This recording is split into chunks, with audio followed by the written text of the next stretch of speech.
Hi class, we are on the next section, chapter 7.4, Operational Properties, part 2.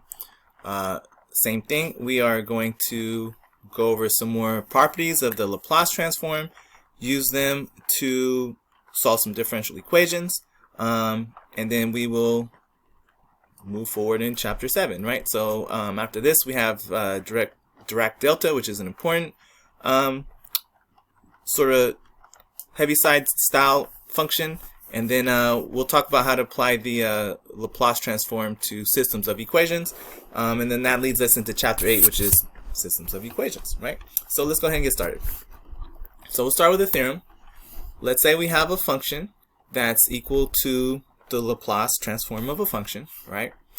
And n equals 1, 2, 3, so forth, so forth, so forth, right? So they're positive integers. Then the Laplace transform of a function times our independent variable to some power, right? 1, 2, 3, right? So t cubed times sine or something to that effect. We'll have a Laplace transform of -1 to the nth power, so the sign will alternate depending on the power that we have here, times the derivative of our transform function, okay? So for example, let's say we want to apply the Laplace transform of t times e to -3t cosine 3t. So we saw in the last section that this is very similar to a shift in s, right? And then now we also have to basically take the derivative of this function. That's basically what this is happening here. So if I had t cubed, I would find this function and I would find the third derivative of it. Okay, so the power of t in the front is just basically telling us the order of the derivative we have to find, right? So the Laplace transform of this function here is really the negative first derivative, right? Because n1 gives me a -1 here, first derivative of the Laplace transform of this function. And we actually saw a function very, very, very similar to this in the last video, right? So we're going to be applying this rule here to the Laplace transform.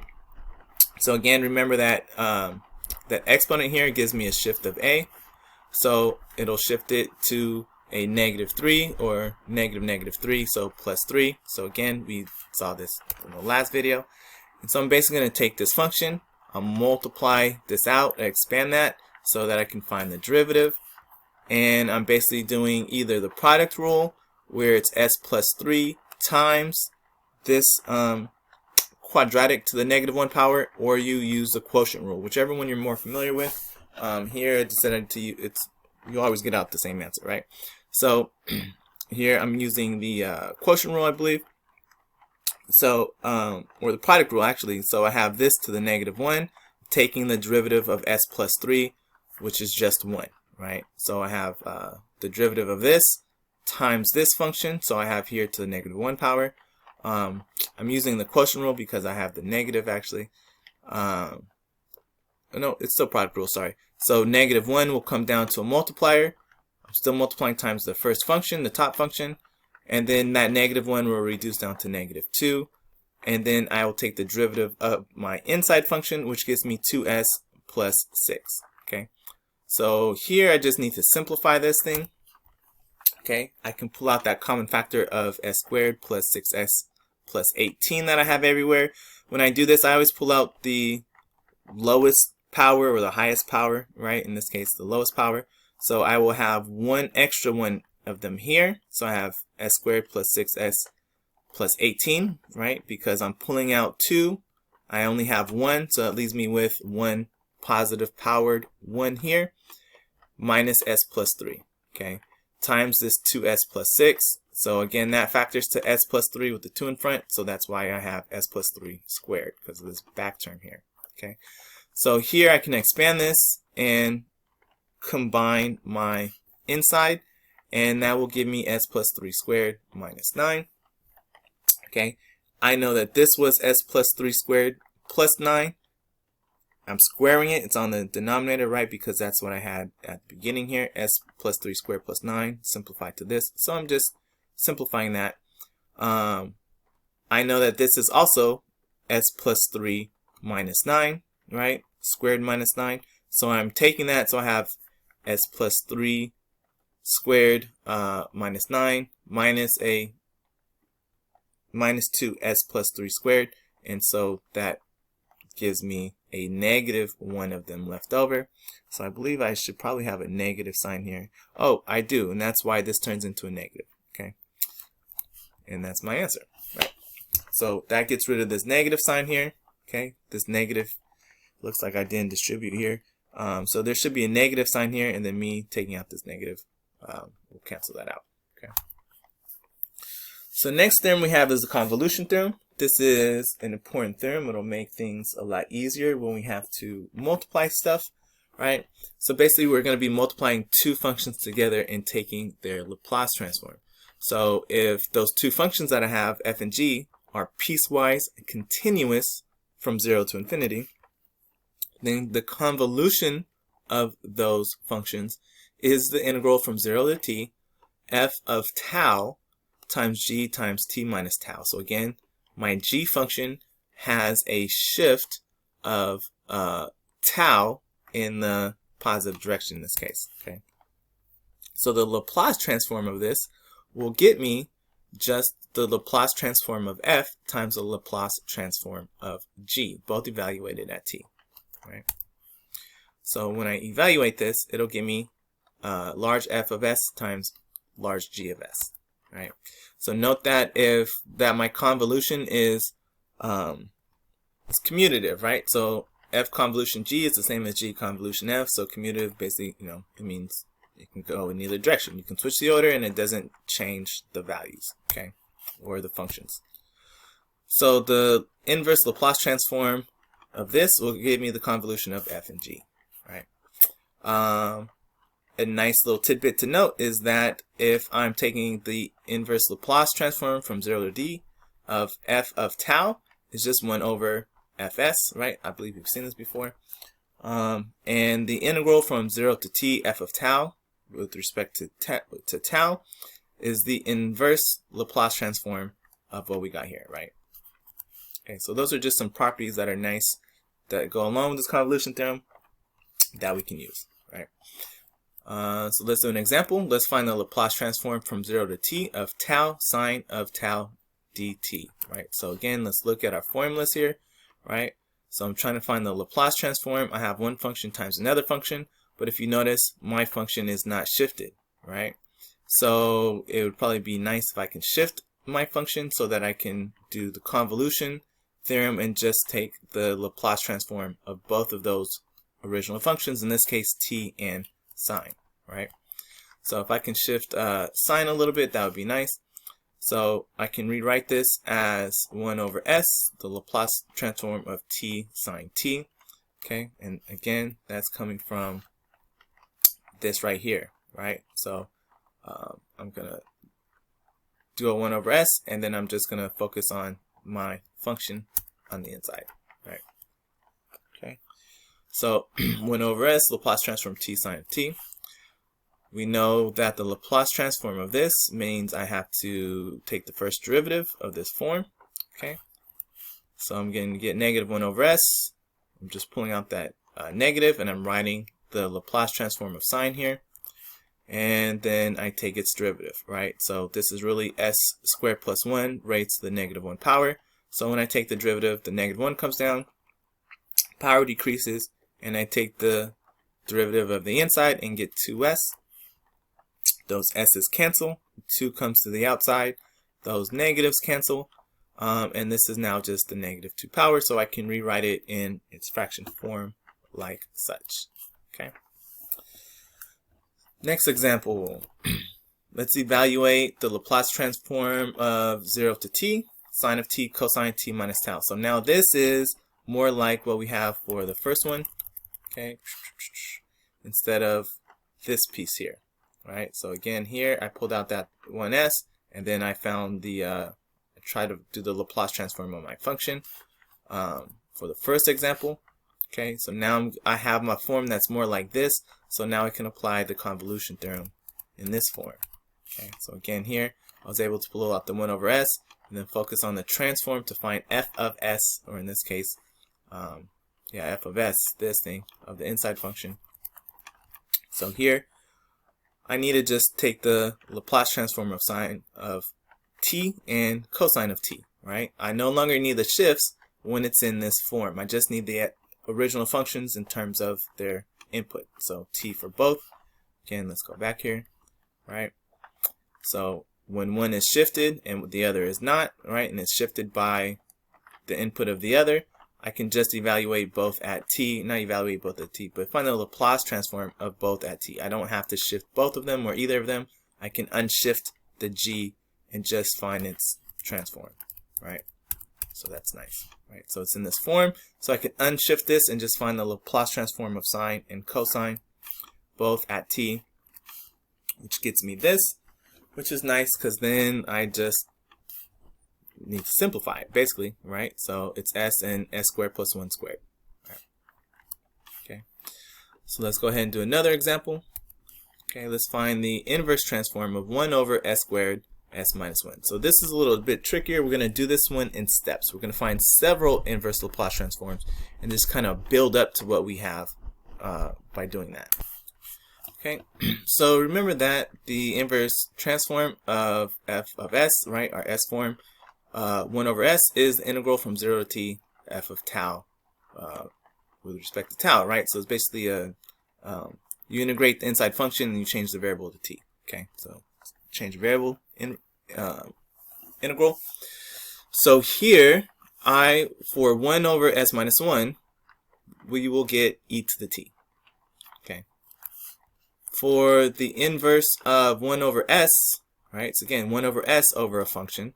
So 1 over s times 1 over s minus 1 is going to be the integral of e to the tau with respect to tau from 0 to t, right? So I'm going to integrate e to the t, e to tau, and then that integral will be in terms of t, basically. Okay. So again, the integral is e to tau from t to 0, so that gives me e to the t minus 1. All right, so you see what we're doing? This function, the one I'm interested in, is 1 over s times this function. That's how I get 1 over s squared. So I'm going to take my result here for this next line, and I'm going to integrate it from 0 to t. I'm going to change the variable to tau, so I'll do a change of variable integration here, right? Because it's 1 over s times my previous one. So I just have to integrate this, evaluate it from t to 0, so integrate with respect to tau, change that variable in integration in the evaluation to t, and I will get e to the t minus 1. So this inverse Laplace transform of this function is e to the t minus 1, and we do that by building up to it by using this property of the inverse transform. Okay. So now we're going to move on to what's called the Volterra integral equation. So it's basically an equation with integrals. So if my function is some function plus some integral with this Laplace transform, we call that the Volterra integral equation. So again, remember, this is the convolution theorem here, all right? This is the convolution. So if my function is a function plus the convolution of two other functions, right, then that's the Volterra integral equation. It comes up pretty commonly in RC circuits. We're not going to do an Lrc circuit here, but I'm going to build it for you, right, so you can use it in your homework. But we will do a different equation, right? So Volterra integral equations are called integral differential equations, right? Because it's an integral and a differential equation, basically, right? So we'll talk about how to solve one of those.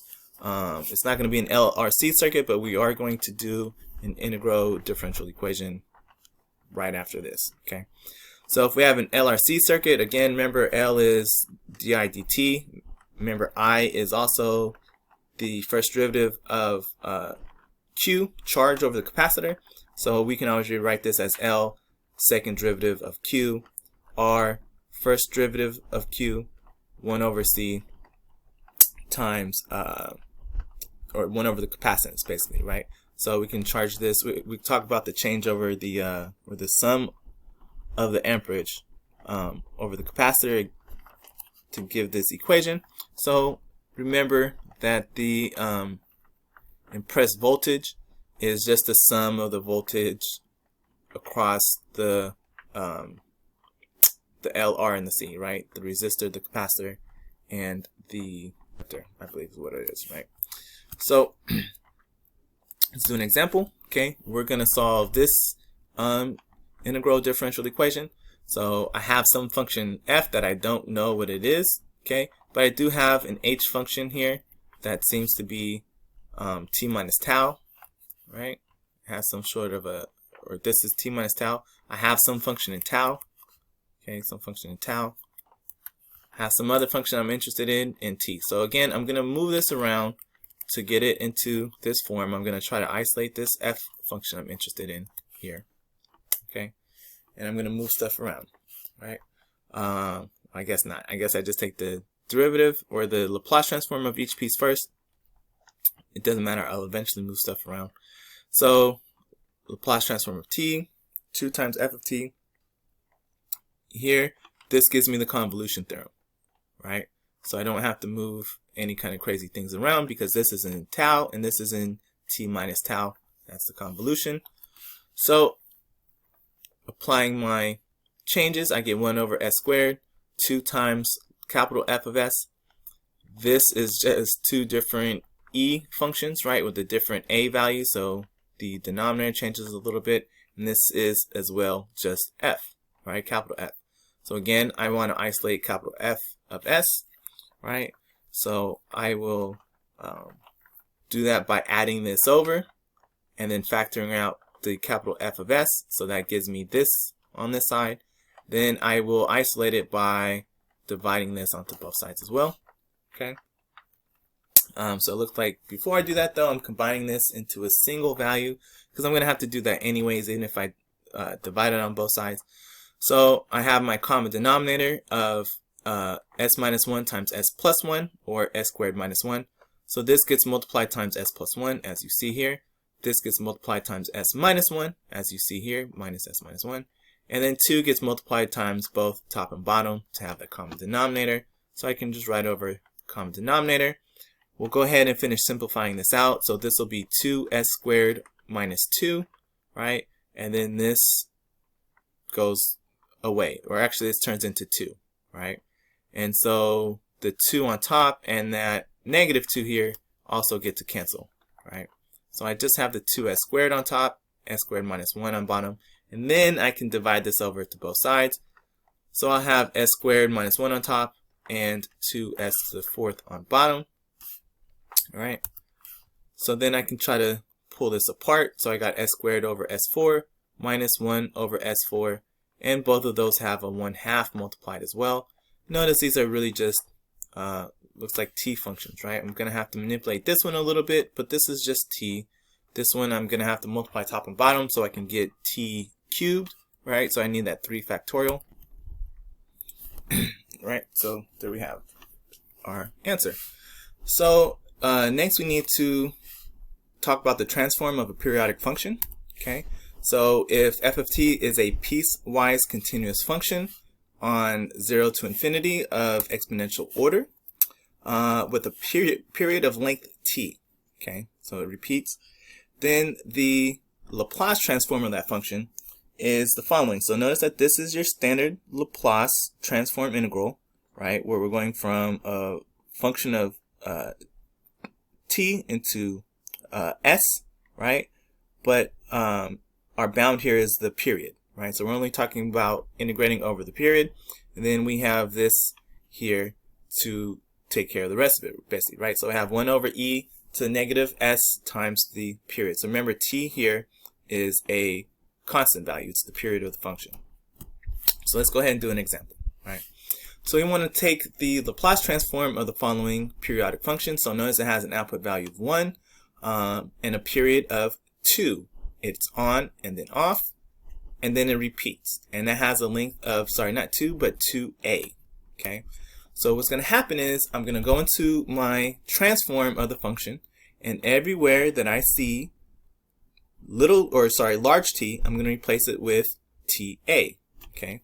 So my period here is 2a, so this should be 2a, and this should be 2a, but notice I have to split this so it goes from 0 to 2a, because it has an on portion and an off portion, right? So I'm on from 0 to a with an output value of 1, and I am off from a to 2a with an output of 0. So this whole thing will just fall off, so that's nice. I really only have to integrate this portion of it, right? So I have 1 over 1 minus e to the negative 2as times the integral of this, right, with respect to t. So t is the variable, so I get 1 over s as a constant on the outside. Negative s to the t stays, and I evaluate from 0 to a. When I evaluate, I get this value, okay? So now I really just need to clean this up, right, this bottom portion. So obviously I'm going to distribute this through. Okay, so now on my denominator, I have 1 minus e to the negative negative 2as as my denominator. Both of these have an s on the bottom. That's a common denominator already. I don't have to do anything fancy. So now I can just combine these two things over a single denominator, which is nice. Okay. Notice that this is a square and this is a square. So I can separate this as a difference of squares. Okay, which is nice. Now one of these difference of squares is the same as my numerator, so that gets to cancel. And I have 1 over s plus s e to the negative as. Obviously the s is left on the outside. So notice what I have then. I have 1 over s times 1 over 1 plus e to the negative as, right? So I can separate that 1 over s, which is helpful if I needed to take the inverse transform, for instance. Okay, and so that is my end result for the Laplace transform of a periodic function. And that's it, right? Very short section, not too hard. Just watch out for your convolutions. Okay, obviously this can be semi-difficult at times, right? But just remember that you're pulling out that 1 to the s, and then you have to find your Laplace transform of the inside part of the function. Right, that's more for this part, okay? This formula here for this first example. All right, I will see you guys on the next video where we talk about the Dirac delta function, another form of periodic type of functions. Or not really periodic, more like unit step type functions, like from the last video.